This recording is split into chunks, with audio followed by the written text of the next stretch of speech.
Around Dodge City and in the territory on west, there's just one way to handle the killers and the spoilers, and that's with a U.S. Marshal and the smell of Gunsmoke.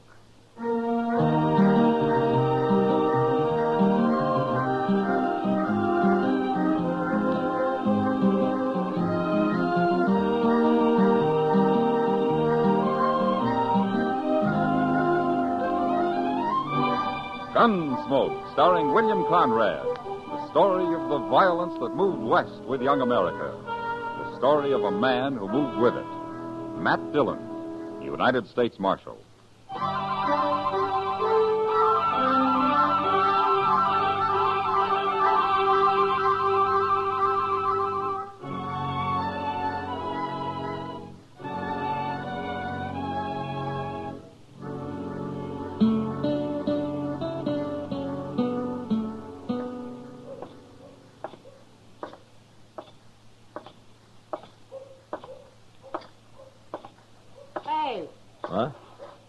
What? Hello, Kitty. I didn't see you. You'll get shot someday walking around in a daze like that. You'll get sunstroke sitting out here in the heat and the dust. I don't see people in the daylight very often. Wanted to find out if they're any different. Sit down. Well, are they? Any different? Yeah. I don't know. But I've spotted a few I think might be sober. That's different. For you, maybe. You know, I was just thinking, Kitty. There's hardly a man comes to Dodge that isn't looking for trouble of some kind. They call it fun. Yeah, sure. But part of their fun's beating somebody up or shooting him. I've heard of places where the men have to check their guns when they come to town. No, that never works. You can always hide a gun. Or a knife.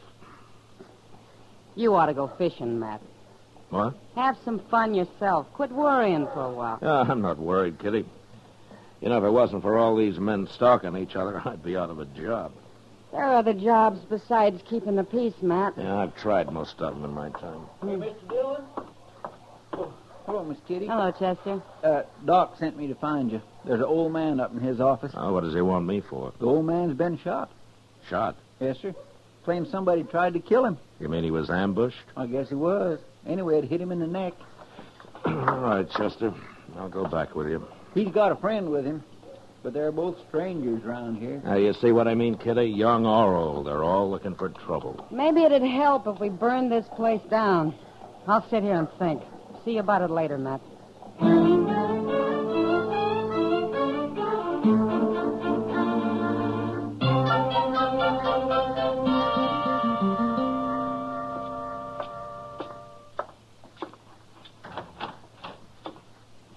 Where's the doc? Somebody come for him. Oh, what do you mean? Somebody come for him. That's what. Said somebody else was sick. You're the man that was shot, huh? We don't need you, Marshal. We'll handle this. What's your name, mister? Peavy. John Peavy. My partner's name's Rives. Milligan Rives, Marshal. You ain't never heard of us. Where are you from? Up north. Sodbusters don't usually wear 6 guns. What are you doing in Dodge? We quit the land, Marshal. We're going to enjoy ourselves for change. We ain't never going back. Oh? You're a little old to be making a move like that, aren't you? I ain't hardly 60. Neither is Rives. Mm-hmm. Well, it didn't take you long to get into trouble, did it? We ain't in trouble. Maybe you're not Rives, but Peavy here's just been shot. I told you we'd handle this, Marshal. Ain't nobody gonna sneak up on John Peavy and shoot him. I don't care if she is a woman. A woman? What woman? Oh, you already did talk too much, Peavy. You might as well tell him now. I ain't going to tell him. I'll fix her myself. You'll tell me or I'll throw you in jail till you do. I'm not going to have any women killed around here. Now, do you understand that? Hey, go on, tell him. You already started. Well, all right. She come up the alley, Marshal, next to our sleeping room, and she shot right through the window. Rive seen her running around the corner after. I'm going to fix her good. She's been threatening him, Marshal. I hear to do it. Who is this woman? What's her name? Yeah, she's one of them gals that works at the Texas Trail, Marshal. Name of Kitty.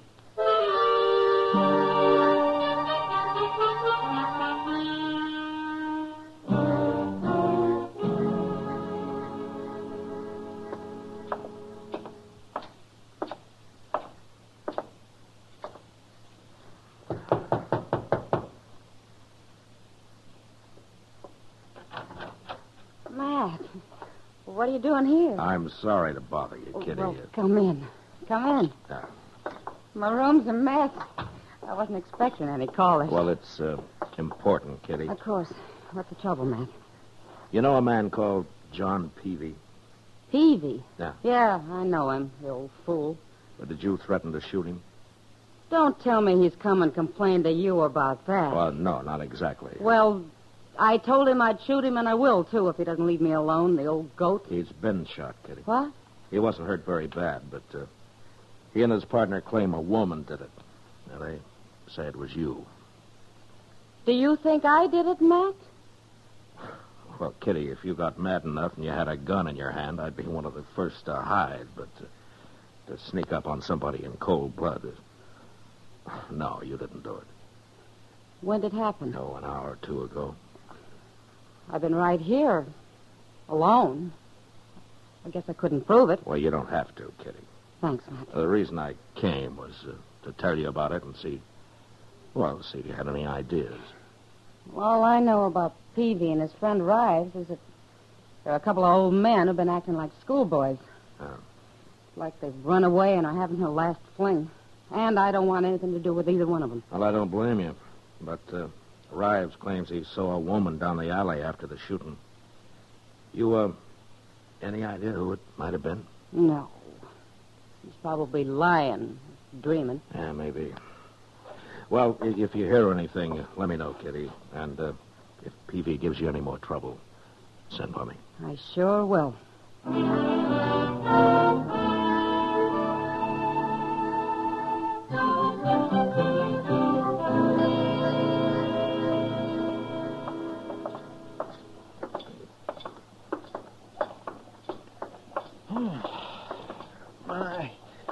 I ain't been up this early in the morning since I can remember, Mr. Dillon. Oh?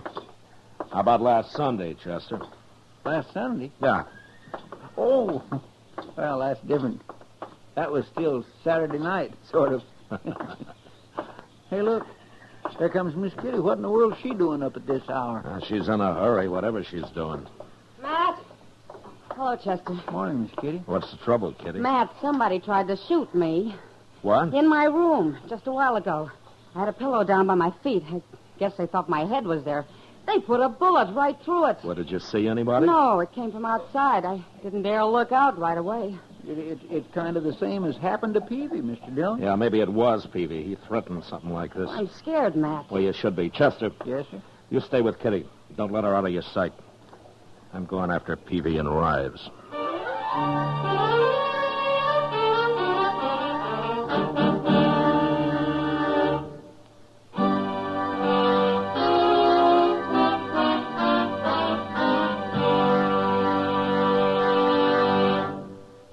We will return for the second act of Gunsmoke in just a moment. But first, every Tuesday, Pam and Jerry North prove that solving a murder is a family affair.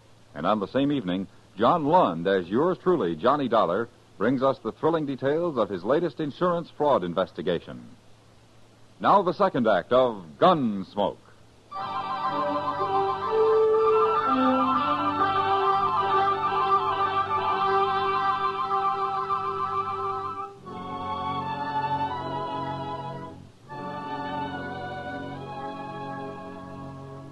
By noon, I'd searched the whole town, and there was no sign of Peavy or his friend Rives. They'd disappeared. And until I found them, I didn't dare leave Kitty where they could get at her. So I had Chester drive her out to a friend's place a few miles from Dodge, and she was happy to go. Now, we didn't have any luck until the next afternoon. cowboy happened to mention to Chester that he'd come across a couple of drunks camped about a mile up the Arkansas. So I decided it was worth riding out and taking a look. And it was.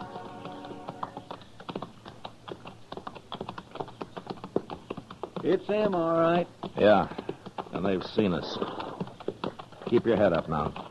You think they'll fight us? You never know. Oh. Oh, boy. What are you doing out here, Marshal? Looking for you. Well, you found us. Get down and have a drink.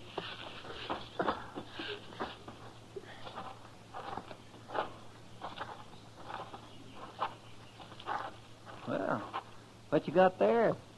Corn liquor. Only about half a jug left, though. What's that other jug? We killed that yesterday. Here, have a swallow.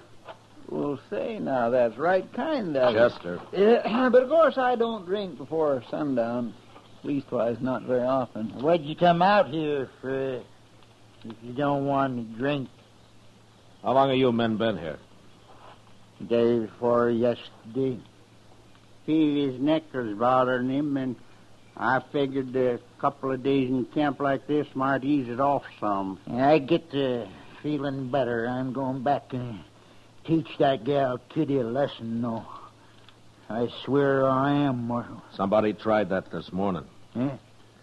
What do you mean? She got shot at, Peavy, the same way you did.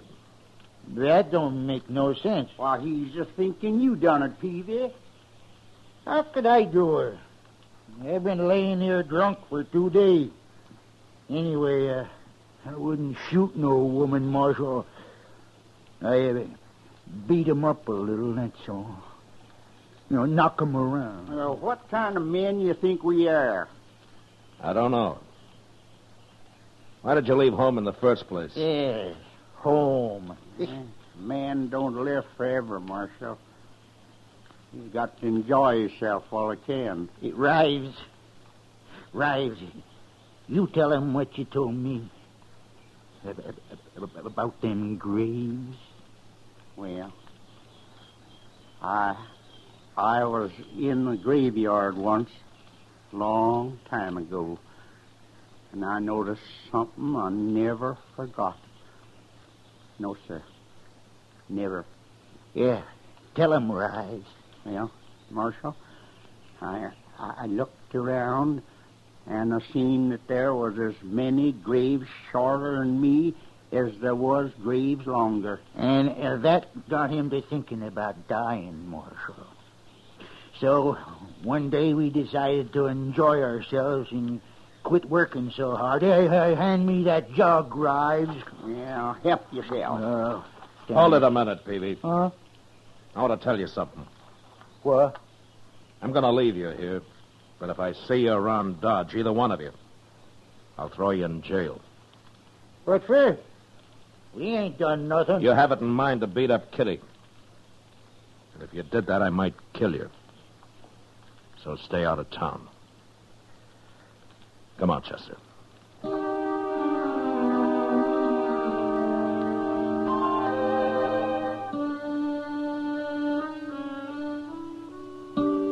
We left them there, passing the jug back and forth across their fire on the riverbank. Talking of death, probably, and of the hard, empty lives that they'd had. The prairie often left men a little too hungry and a little too dry. Chester and I were talking about it when we spotted a woman up ahead. She was walking after a saddle horse, which we figured must have thrown her and got loose. She was an old woman, and dressed for Sunday in a long black skirt and a big hat with a fancy pin stuck through it. I sent Chester to catch the horse while I rode up to her and dismounted. My friend will bring your horse back, ma'am. Are you all right? I'm all right. Well, how'd he get loose? Mean critter, he run off. Oh, I see. You live around here?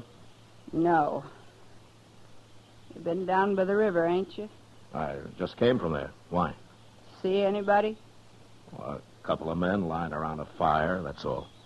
Drinking? Yeah. Yeah, they were drinking. You know them? I might. Are you looking for somebody? I might be. Well, maybe you'd like us to ride back there with you. And I don't need nobody to ride nowhere with me, mister. Oh, what's your name, ma'am? What's my name? I don't take to scallywag cowboys asking me my name. Well, I'm sorry. I didn't mean to offend you. You didn't? No, ma'am. Of course I didn't. What's yours? Matt Dillon, ma'am. Dillon.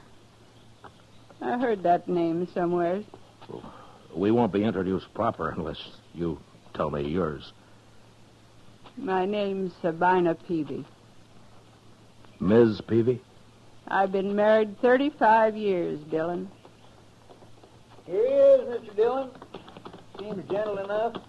I'll hold him while you get back on, ma'am. I can manage. Hey, look what she's got tied to her saddle, Mr. Dillon. One of them old cavalry pistols. Yeah, grab it and put it in your belt, Chester. What? You heard me. Yes, sir. You put that back, you thief. What are you, anyways? Suppose you'll steal my horse next. I'm a U.S. Marshal, Miss Peavy. Everything's going to be all right. A marshal, eh? I want you to come back to Dodge with me. Chester will bring your husband in. Is she Peavy's wife? You can't stop me, Marshal. Chester, go back to that camp and shoot a hole in their jug. And when they're sober enough, bring them to town. And don't say anything about Miss Peavy. Yes, sir, I'll do it. You're going to be all right with me, ma'am. Well, you stole my gun and you're stronger than me. Guess I'll have to go.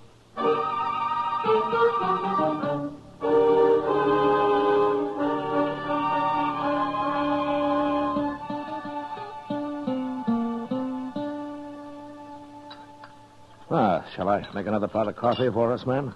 No. No, thanks, Dillon. They ought to be here pretty soon. It's nearly evening. You'll tell that girl, Kitty, how sorry I am I tried to shoot her, won't you? I'm sure Kitty will understand. Imagine me being blind jealous after 35 years. You, told me you were out to kill your husband. Well, if that's true, why would you be jealous? You can be jealous, even if you hate a man, Dillon. You hate Peavy? I didn't know how much I hated him till the day that old fool Rives come by. The two of them rode off together. He come into the house and took the money and left, just like that. After 35 years. How'd you know they'd come here? They was always talking about Dodge. They was always talking about laying on the bank of the Arkansas and drinking corn liquor, too. I knowed where they was. You're mighty dressed up for a woman riding out to shoot a man. Well, it seemed fitting somehow. Only good clothes I ever owned, Dillon. Wore 'em when I left home, St. Louis. Yeah. Well, I'm glad I ran into you, Miss Peavy, before it was too late. I'll talk to him. I told you I would. But I ain't never going back to him. He's had his fun. Maybe he'll settle down now. Not with me, he won't. Dillon, I bore that man 13 children. 13? 11 of them died. And he beat me every time we lost one. Every time, Dillon. Oh, I see. Well, where are the other two? He ran them off. Don't know where they are.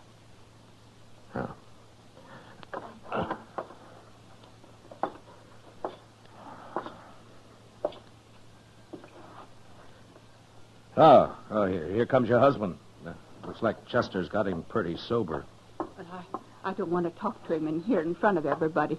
Well, you could go out back there in one of their cells, if you don't mind. Oh, what difference it make? My hat on straight, Dillon. Yeah. Yes, ma'am. You look fine, ma'am. I'll wait out back.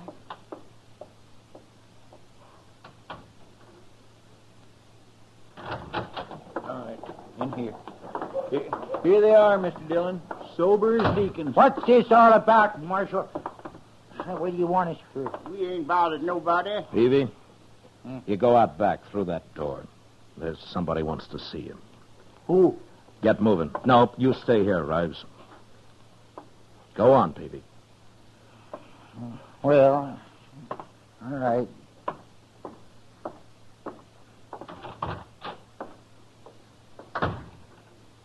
Who's out there, Marshal? His wife. What will I do with their guns, Mr. Dillon? Throw them in a drawer, Chester. Okay, sir.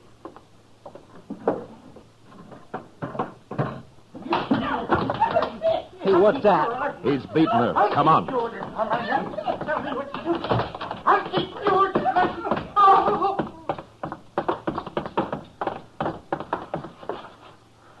Look at Peavy. She knocked him out. I think I killed him, Dillon. Killed him? He sure looks dead. You stabbed him. I had been. He beat me for the last time. Said he was going to kill me. I put it right in his heart. When you old devil, I'll get you. No, you won't, Rives. Miss Peavy, you come with me. Chester, lock up Rives in another cell. What for? You can't lock me up. Oh, you ain't even armed, Rives. Get moving. Well, I tell you, I'm an innocent man. All right, Fred. Come into the office, man. Shut up. Your voice itches my ears. I've had to listen. He was going to kill me, Dillon. I know he was.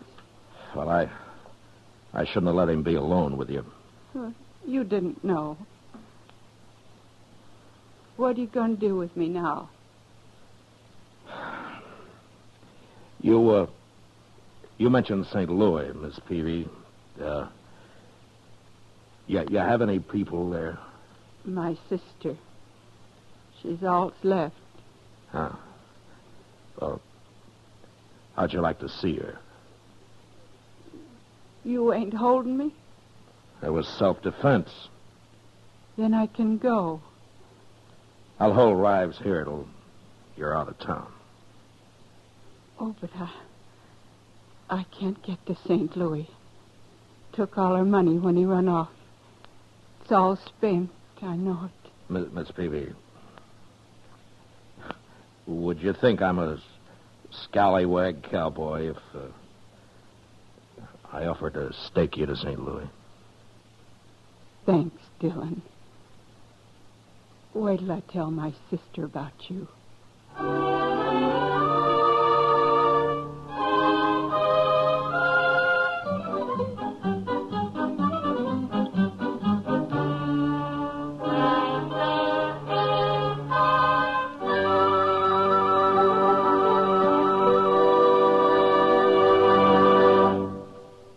Gunsmoke, under the direction of Norman Macdonald, stars William Conrad as Matt Dillon, U.S. Marshal.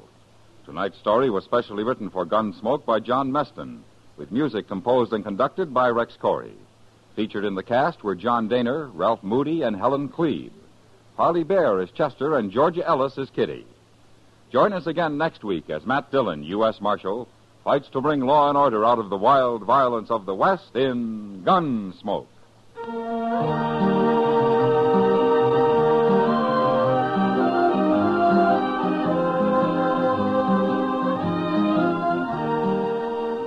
Bill Silver, star of the Broadway and film versions of Top Banana, visits Mike Wallace on Stage Struck tomorrow over most of these same stations. George Walsh speaking. Stay tuned for Gangbusters, which follows in a few minutes over most of these same stations. This is the CBS Radio Network.